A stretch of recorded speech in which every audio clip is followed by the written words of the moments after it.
Hello guys, so welcome back to our channel. तो आज हम पढ़ने वाले हैं स्टैंडर्ड 9 साइंस में chapter 2 is matter around us pure.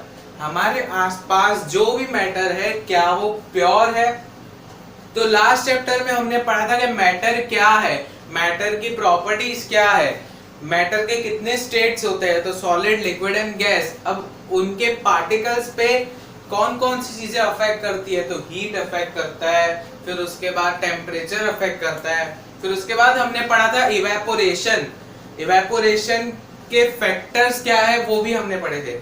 अब इस चैप्टर में हम पढ़ेंगे कि हमारे आसपास जो मैटर है क्या वो प्योर है।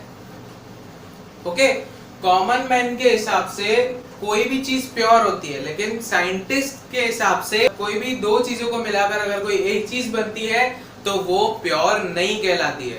ओके, तो पहले हम समझेंगे कि मिक्सचर क्या है, और अगर हमें मिक्सचर समझना है तो हमें समझना होगा कि सब्सटेंस क्या होता है।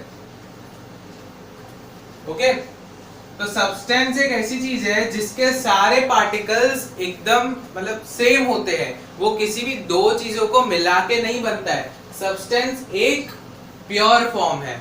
अब व्हाट इज अ मिक्सचर, अब इस पे हम कोई भी जो सब्सटेंस होता है उस पे हम कोई भी फिजिकल प्रोसेस या केमिकल प्रोसेस लगा ले, सब्सटेंस को किसी भी दो या तीन एलिमेंट्स में या दो अलग चीजों में डिवाइड नहीं किया जा सकता है, क्योंकि वो एकदम प्योर मैटर है। ओके, ऐसे ही दो या ज्यादा सब्सटेंसेस को मिला के बनता है मिक्सचर। अब मिक्सचर भी दो टाइप्स के होते हैं, एक है होमोजीनियस मिक्सचर और दूसरा है हेट्रोजीनियस मिक्सचर। अब होमोजीनियस मिक्सचर मतलब के यूनिफॉर्म कंपोजिशन वाला मिक्सचर, और हेट्रोजीनियस मिक्सचर मतलब के नॉन यूनिफॉर्म कंपोजिशन वाला मिक्सचर। यूनिफॉर्म कंपोजिशन मतलब के सपोज सॉल्ट और वाटर है, तो सॉल्ट को अगर हम पानी में डालेंगे तो वो कुछ देर के बाद डिसॉल्व हो जाएगा, उसमें जो पार्टिकल्स है वो हम अपनी आंखों से देख नहीं पाएंगे, वो टोटली डिसॉल्व हो जाते हैं। अब नॉन यूनिफॉर्म कंपोजिशन मतलब के जैसे कि सैंड और वाटर हो गया। अब हम पानी में मिट्टी डालते हैं तो क्या होता है, जो मिट्टी का गड्ढा होता है वो लास्ट में, सपोज ग्लास में आपने पानी भरा तो ग्लास के एंड में नीचे वो मिट्टी जमा हो जाती है, मिट्टी पानी में डिसॉल्व नहीं होती है, तो वो क्या हो गया अपना हेट्रोजीनियस मिक्सचर। ओके, तो ये था टाइप्स ऑफ मिक्सचर। अब उसके बाद आता है what is a solution. Solution दो कंपोनेंट से बनता है, पहला होता है सॉल्यूट और दूसरा होता है सॉल्वेंट। अब सॉल्यूट और सॉल्वेंट क्या होता है वो हम एक एग्जांपल के थ्रू समझते हैं। सपोज आपने एक ग्लास में वाटर भर लिया है और उसमें आप डालते हो सॉल्ट। ओके, सॉल्ट डालने के बाद आपने मिक्स किया तो सॉल्ट वाटर में डिसॉल्व हो गया। ओके, तो यहाँ पे सॉल्ट क्या था, सॉल्यूट, और वाटर था सॉल्वेंट।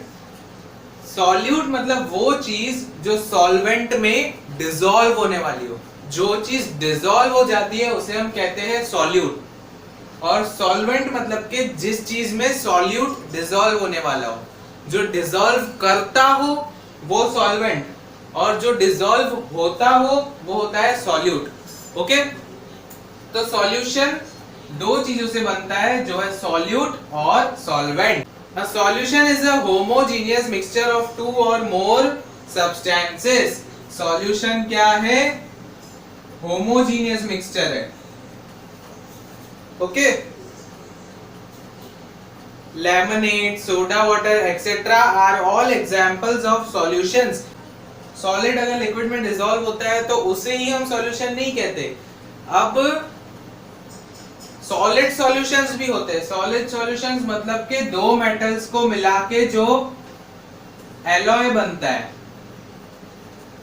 दो मेटल्स को अगर मिक्स करके हम तीसरा जो मेटल बनाते हैं उसे हम एलॉय कहते हैं। ओके, दो मेटल्स के मिक्सचर को हम एलॉय बोलते हैं। तो एलॉय क्या हुआ, दो चीजों का मिक्सचर हुआ, तो वो भी सॉल्यूशंस में गिनाता है, तो उसे हम क्या कहते हैं, सॉलिड सॉल्यूशंस। अब दो गैसेस का मिक्सचर, अब समझ लो ऑक्सीजन है, ऑक्सीजन में कार्बन डाइऑक्साइड मिक्स हुआ, कार्बन डाइऑक्साइड में हाइड्रोजन, हाइड्रोजन में ऐसे अलग अलग गैसेस मिक्स होती गई, तो क्या बना, एयर। एयर क्या है, हमारा सॉल्यूशन है, किसका, गैस का, गैसियस सॉल्यूशन। अब उसके नीचे दिया हुआ है एलॉयज। एलॉयज के बारे में पूरा एक पैराग्राफ है। Alloys are mixtures of two or more metals or a metal and non-metal। दो मेटल्स का या दो से ज्यादा मेटल्स का या तो फिर मेटल और नॉन मेटल का मिक्सचर, उसे हम एलॉय कहते हैं। And cannot be separated into their components by physical methods। Physical methods मतलब कि सपोज आपने एलॉय बनाया, अब एलॉय को आप यहाँ से हथौड़ा मारोगे तो ऐसा नहीं होगा कि एक मेटल अलग हो गया और दूसरा मेटल अलग हो गया। ओके, ऐसा नहीं होता है, उन्हें केमिकली अलग किया जा सकता है लेकिन फिजिकली नहीं। But still an alloy is considered as a mixture because it shows the properties of its constituents and can have a variable composition.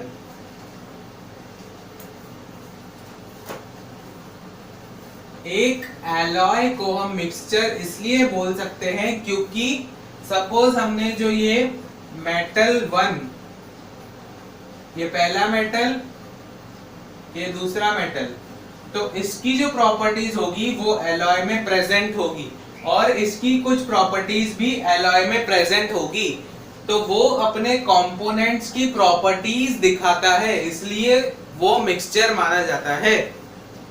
For example, brass is a mixture of approximately 30% zinc and 70% copper। Zinc मतलब के Zn, zinc को Zn करके denote किया जाता है, और copper मतलब के Cu। दोनों को अगर हम मिलाते हैं तो बनता है ब्रास।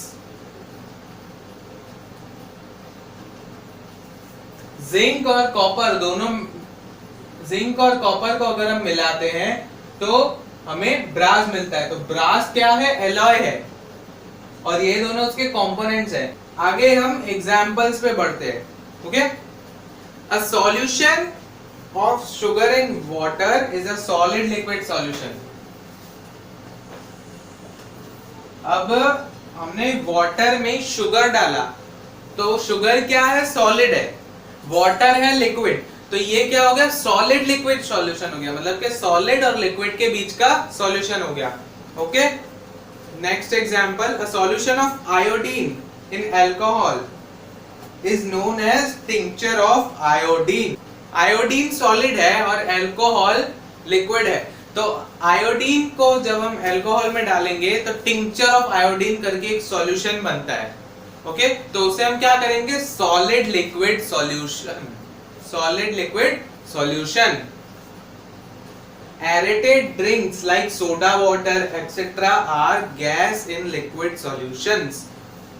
आप जो सोडा पीते हो जैसे पेप्सी है, थम्स अप है, फेंटा है, ऐसी बहुत सारी एरेटेड ड्रिंक्स यानी कि कोल्ड ड्रिंक्स बोलते हैं जिसे हम। ओके, तो उसमें क्या होता है, कार्बन डाइऑक्साइड जो होती है वो जूस में या ड्रिंक में मिक्स की जाती है, गैस को लिक्विड में मिक्स किया जाता है, तो ये क्या हुआ, गैस लिक्विड सॉल्यूशन या लिक्विड गैस सॉल्यूशन। ओके, जिसमें कार्बन डाइऑक्साइड है सॉल्यूट एंड वाटर है सॉल्वेंट। वाटर सॉल्वेंट होता है और कार्बन डाइऑक्साइड सॉल्यूट होता है। एयर है वो अलग अलग गैसेस से बनी हुई है, जिसमें अबाउट 21% ऑक्सीजन होता है, 78% नाइट्रोजन होता है एंड अबाउट 1% कार्बन डाइऑक्साइड और अदर गैसेस होती है।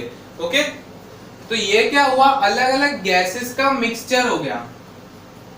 अलग अलग गैसेस को जब मिक्स करते हैं तब हमको एयर मिलती है। ओके, तो एयर क्या हुआ, गैसेस का मिक्सचर हुआ, gas to gas solution.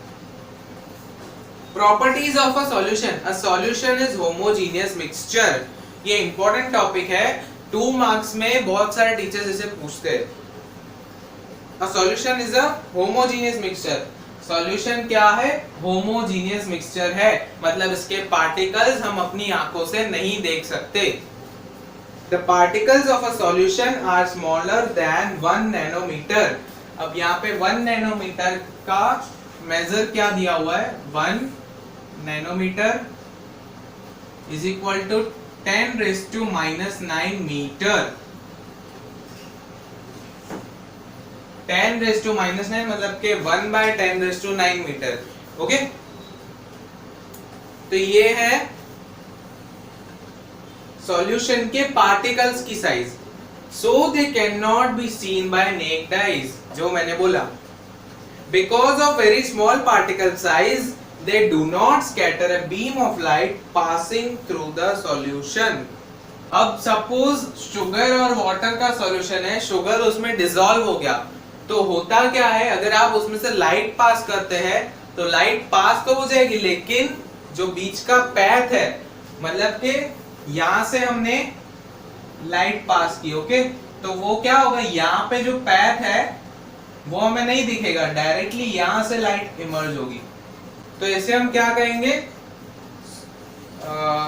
Solution कहेंगे। Okay, the solute particles cannot be separated from the mixture by the process of filtration। उस प्रोसेस से शुगर और वाटर को अलग नहीं किया जा सकता, क्योंकि शुगर पूरी तरह वाटर में डिसॉल्व हो चुका है। तो ये थी प्रॉपर्टीज ऑफ सॉल्यूशन।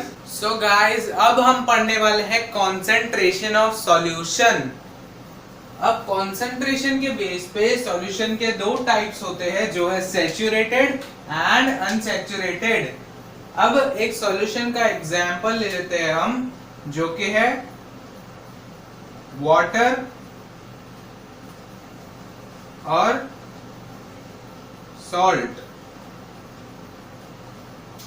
ओके, अब हमने वाटर में सॉल्ट डाला एक पर्टिकुलर टेम्परेचर पे। सपोज वाटर का टेम्परेचर है 40 डिग्री सेल्सियस। ओके, अब ये गिवन टेम्परेचर पे जब सॉल्वेंट यानी कि वाटर सॉल्यूट को जितना हो सके उतना ज्यादा डिसॉल्व करता है, तो उसे हम कहते हैं saturated solution.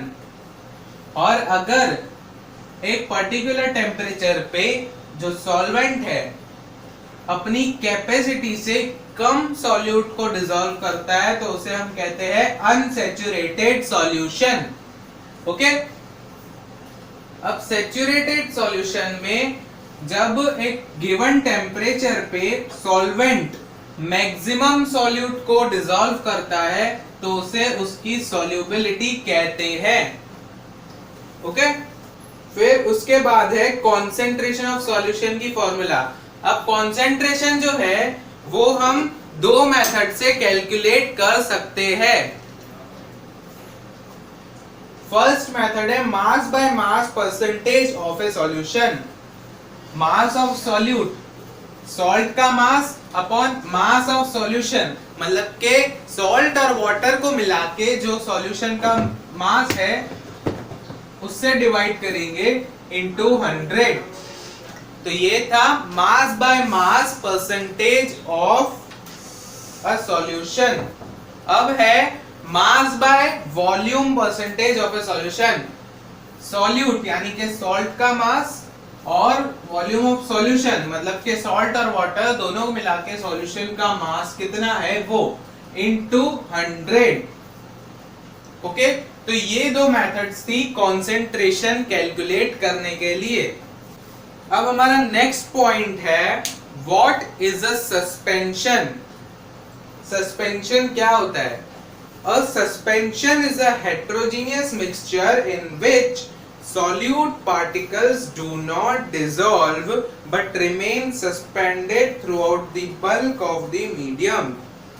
Particles of a suspension are visible to the naked eye. अब जैसे मैंने एग्जाम्पल दिया था पानी और सैंड का, अब होता क्या है, जो सॉल्वेंट है यानी कि वाटर, वो सॉल्यूट को डिसॉल्व नहीं कर पाता है। सॉल्यूट यानी कि सैंड या मिट्टी क्या, जब हम पानी में डालते हैं तो वो ग्लास में एकदम नीचे गड्ढे की तरह जम जाती है और उसके पार्टिकल्स हम अपनी आंखों से देख सकते हैं। तो ऐसे सॉल्यूशन को क्या बोलते हैं हम, सस्पेंशन। और सस्पेंशन क्या है, एक हेटेरोजीनियस मिक्सचर है।